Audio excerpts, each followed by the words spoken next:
Welcome to Whisperwood Stories. Today, we read 3 stories from r/paranormal. Let's begin.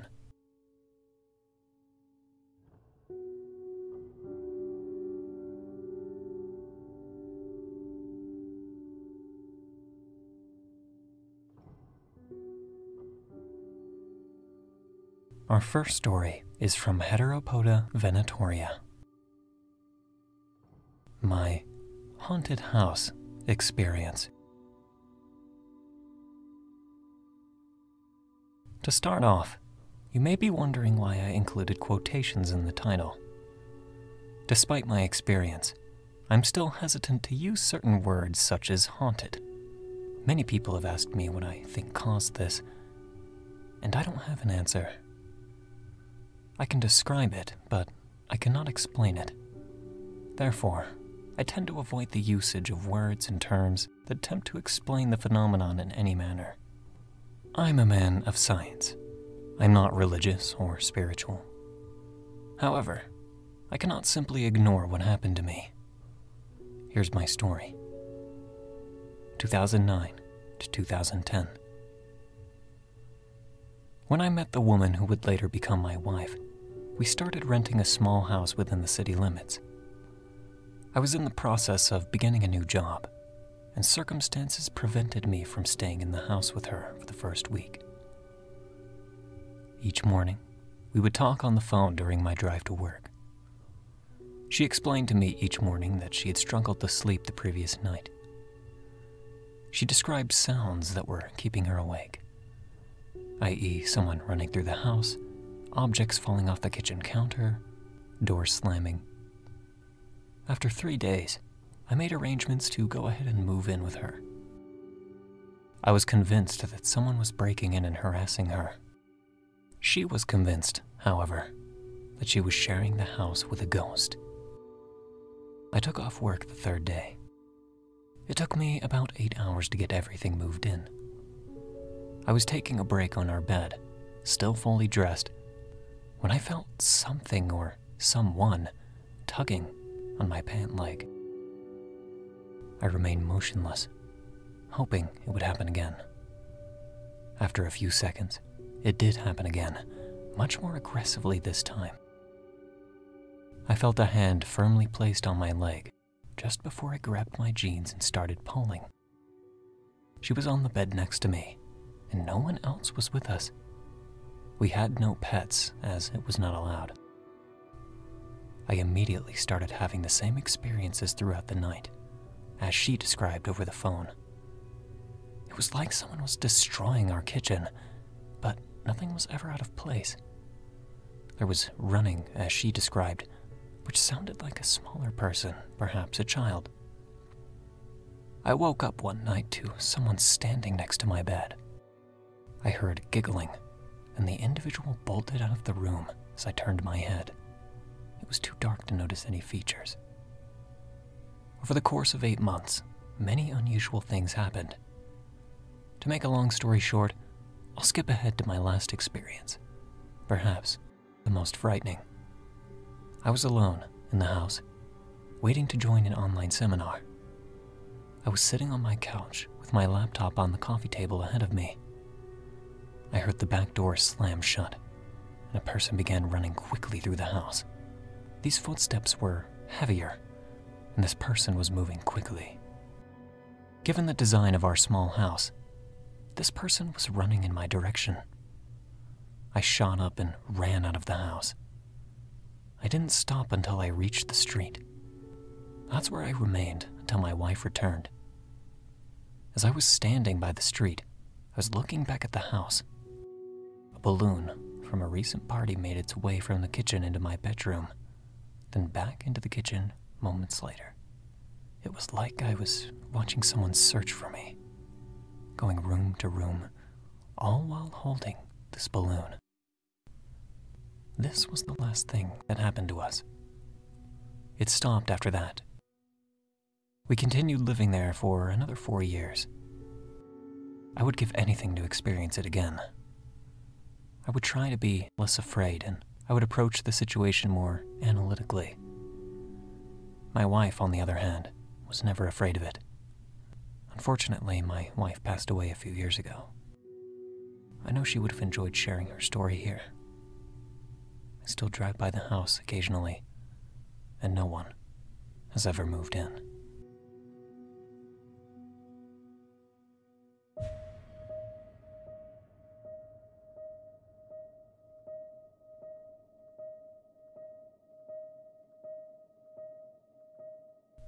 Our second story is from Maleficent Clue, My Haunted House. Wanted to share some stories about my family's haunted house, so here it goes. I, 19, still live with my parents along with my little sister, 14, and my little brother, 17. Many things have happened in this house, and it's gotten to the point where I feel safer staying at my boyfriend's house. We got this house when I was around 11, and I would cry to my mom almost every night after getting out of the shower. Because while I would shower, I would hear someone talking to me from the other side of the shower curtain. It got so bad, I eventually made my mother stay in the bathroom while I showered. A couple years go by and nothing happens. When I started high school, things started happening again, but worse. I would often hear things. Things would move by themselves, and nothing would ever be in the same spot where I had left it beforehand. I told my parents about this, but they thought that I was just crazy for about 2 years. Then things started happening to them as well. One morning, I woke up with a burning-like sensation on my leg. I had 3 upside-down K's scratched into my leg. I at first thought that maybe I had done it in my sleep, but they were aligned perfectly. Plus, at the time, I always chewed on my nails, so I couldn't have done it. Around 2 years ago, my little sister came running into my room at about 3:30, shaking me, saying Mom was screaming. I go into her room and she's hysterical, crying her eyes out with the cover pulled way over her head, and my dad comforting her. My mom is shaking, and she's so scared she couldn't even talk. My dad left for work that morning, around 4, so my mom couldn't sleep unless she had me in there with her. She refused to tell me what happened for a couple of days, and then finally told me. She told me that she had woke up and saw a rather short, black figure standing next to my dad. She said the figure was all black, but could feel how evil it was and had a red-orange glow behind it. She was so scared that she wouldn't let me leave her alone in the house. Fast forward to 2020. I met my boyfriend and have him over for the first time. He ends up staying the night, but I didn't tell him about my house for fear of scaring him off. It's around 2-ish in the morning. My parents are asleep, and my brother is at a friend's house, and my little sister is in the dining room, painting. My boyfriend and I are in my brother's room, because he has a PlayStation. I don't, sadly. I'm playing a game, and he's watching me play. I look over and he's not paying attention. He's looking into the living room and he looks very pale. I ask him if he's okay and what's wrong, but he doesn't answer. I then start shaking him. He then says, "Who is that standing out in front of your parents' room?" This freaked me out. I look, and there's nothing there. I then ask him to describe what he saw, and he described in perfect detail exactly what my mom had seen a couple years prior. A couple months later, my boyfriend is in my room by himself. My parents and I are outside on the porch talking. I go in to get him to come outside and go on a walk with us. But when I walk into my room, he is under the covers, and my nightstand is completely upside down. He's pale and shaking, and I ask him what the heck happened. He explained he was on his phone waiting for me to come back when everything on my nightstand flew off, then flipped over. I had glass bottles and a couple mini paintings on my nightstand. Broken glass was everywhere. This was a couple of months after we got together, but there is so much more I haven't told. It's already a long story, but so much has happened. I do not feel safe here, and I don't know what to do or who to turn to. I don't know what is in my house, but it's definitely not friendly. I haven't even gotten into half of what has happened here.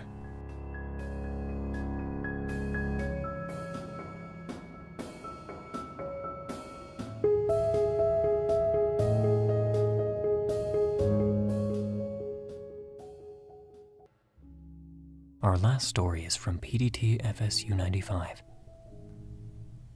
House on the lake. 22 years ago, I lived in a house on a lake. I rented a room from a lady that lived in the other room. I had been living with a good friend, but moved out and needed a new place. My parents actually found the listing in the newspaper and set me up with it. Aside from a strange living condition of living in a 2-bedroom bungalow with a complete stranger in the middle of nowhere, it seemed like it was going to be nice. My new housemate had a large dog that actually kind of freaked me out a little. However, she was a super sweet dog. My housemate was never home. Between work, her friends, and her boyfriend, I saw her all of 3 days out of the 3 months that I lived in that house. So I took care of the dog. The thing about this dog, she would hide under my housemate's bed until she was hungry or needed to go outside. Never having had dogs, didn't know any better. The first month wasn't anything to write home about. Got some awesome photos of the moon over the lake. Somewhere in this time frame, I started recognizing the facts above. I also started getting a weird vibe in the house. In fact, if I wasn't in my room, I wanted to be in there only. I also only felt safe during the day. I use that term because the feeling at night was the same as if you think something bad is about to happen. The problem was, you couldn't quantify it. I started hearing knocking noises randomly in the ceiling near the kitchen. I figured it was birds because there were a lot around.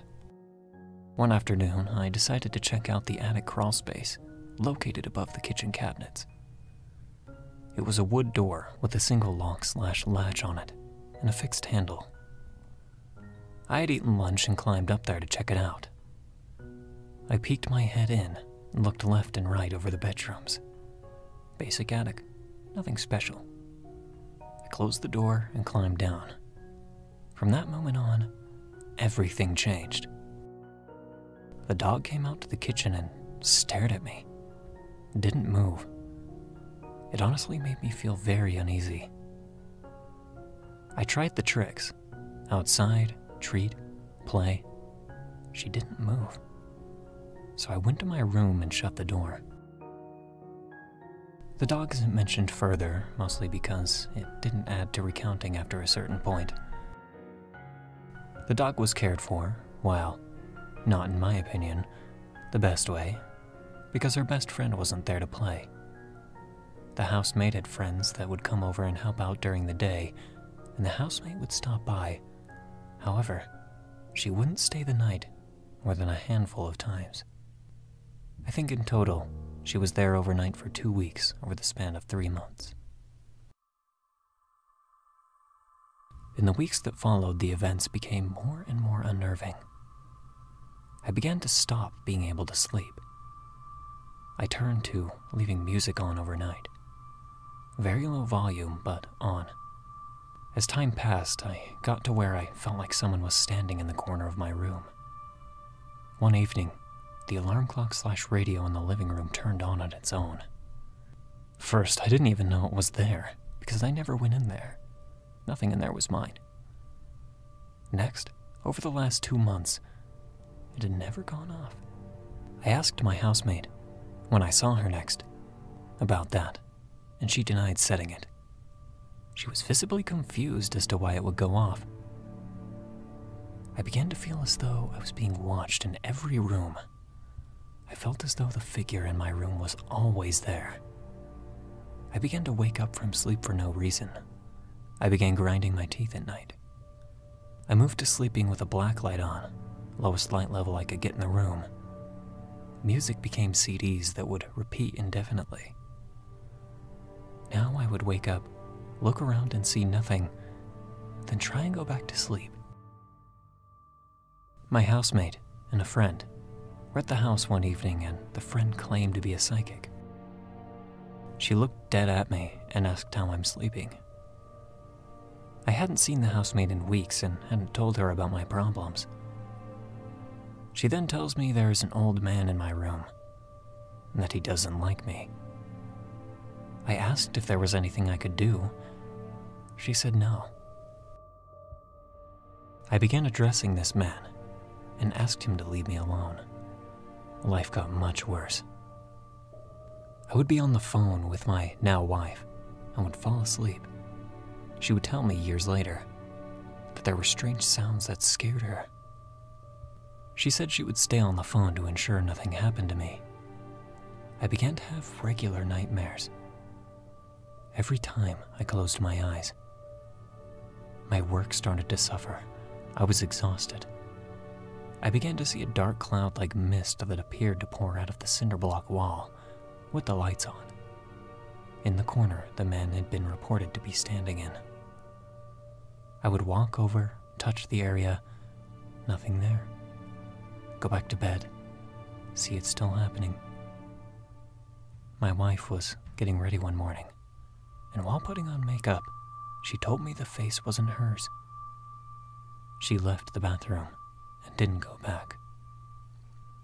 That night, we were both asleep. She had become accustomed to my nightmares at this point.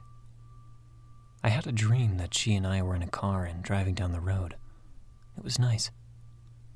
I look at her and then back at the road in time to see 3 children in the road. The next sequence happened so fast I had no time to react. Each face hit the windshield and appeared zombie-like. I immediately awoke. I was sweating, shaking, scared. My wife was instantly awake also. She asked what happened. I relayed the above story. Her face lost color. She looked very concerned.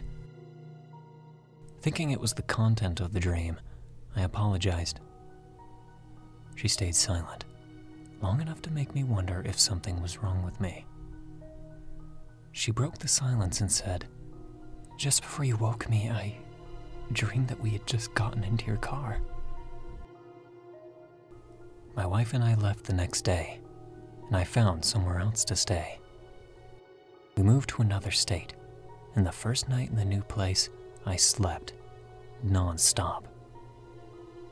I woke up, rested, and recognized the silence in my head.